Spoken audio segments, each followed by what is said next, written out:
بسم اللہ الرحمن الرحیم۔ السلام علیکم۔ قتل کی اقسام۔ قتل کی 4 اقسام ہیں۔ نمبر 1 قتل عمد، دفعہ نمبر 300 تعزیرات پاکستان۔ نمبر 2 قتل شبہ عمد، دفعہ نمبر 315 تعزیرات پاکستان۔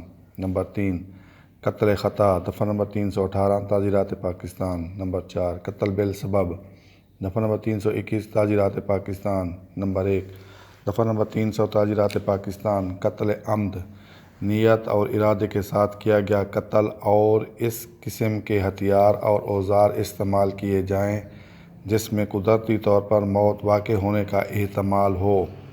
نمبر 2 دفعہ نمبر 315 تعزیرات پاکستان۔ قتل شبہ عمد، جب عام حالات میں ہتھیار اور اوزار قتل کے لیے استعمال نہ ہونے والا ہو۔ نمبر 3 دفعہ نمبر 318 تعزیرات پاکستان۔ قتل خطا، ایسا قتل جو واقعے کی غلطی سے کیا جائے۔ نمبر 4 دفعہ نمبر 321 تعزیرات پاکستان۔ قتل بالسبب، ایسا قتل جو بغیر ارادہ کے کسی کی موت کا سبب ہو۔